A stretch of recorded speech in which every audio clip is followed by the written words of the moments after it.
தந்தை, மகன், தூய ஆவியாரின் பெயராலே ஆமென். இயேசு கிறிஸ்துவில் அன்புமிக்க சகோதர சகோதரிகளை உங்கள் அனைவருக்கும் கிறிஸ்து இயேசுவின் அன்பு கலந்த வணக்கத்தை தெரிவித்துக் கொள்கின்றேன். இன்றைய நற்செய்தி பாகமானது யோவான் நற்செய்தி 14ஆம் அதிகாரம் 27 முதல் 31 வரை உள்ள திருவாக்கியங்கள். குறிப்பாக 27வது வாக்கியம், அமைதியை உங்களுக்கு விட்டு செல்கின்றேன், என் அமைதியையே உங்களுக்கு அளிக்கின்றேன். நான் உங்களுக்கு தரும் அமைதி உலகம் தரும் அமைதி போன்றதல்ல. நீங்கள் உள்ளம் கலங்க வேண்டாம், உள்ளம் அருள வேண்டாம். நம்ம தெய்வம் அமைதியாக நம்மத்தில் கடந்து வருகின்றார். அமைதி தருவதற்காக வருகிறோம். அப்போ அமைதி என்றால் என்ன?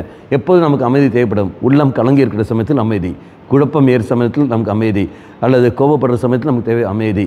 பல விதத்தில் நமக்கு அமைதி ஏற்படுகிறது. அப்போ அமைதியானது நமக்கு மிக தேவைப்படும். அமைதி என்பது யார்? இயேசு.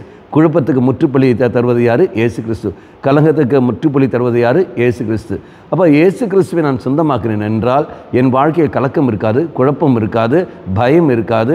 மாறாக தெய்வத்தை சொந்தமாக்கின காரணத்தினால் அங்கு சந்தோஷம் அமைதி தான் எனக்கு கிடைக்கும். அப்போ நானே உனக்கு அமைதி என்று சொல்கின்ற சமயத்தில் இயேசு கிறிஸ்துவை எந்த அளவுக்கு நான் ஏற்றுக்கொள்கிறேனோ அதான் முடியும். அது எப்படி?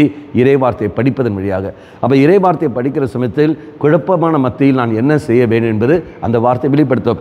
பயந்து கொண்டிருக்கின்ற சமயத்தில் நான் என்ன செய்ய வேண்டும் என்பதை வார்த்தை வெளிப்படுத்தும். கலங்கி கொண்டிருக்கிற சமயத்தில் நான் என்ன செய்ய வேண்டும் என்பதை வார்த்தை எனக்கு வெளிப்படுத்தும். அந்த வார்த்தை என்பது யார்? இயேசு கிறிஸ்து. அப்போ இயேசு எனக்கு வெளிப்படுத்துவார். அந்த இயேசுவை நான் சொந்தமாக்கினாலே போதும். கண்களை மூடிக்கொள்ளுங்கள்.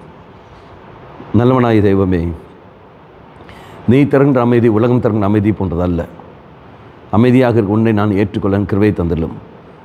இயேசுவே, வார்த்தை படிக்கின்ற சமயத்தில், தியானிக்கின்ற சமயத்தில் எல்லா விதமான நெருக்கடிகளிலிருந்தும், குழப்பத்திலிருந்தும், பயத்திலிருந்தும் எனக்கு விடுதலை தந்துள்ளும்.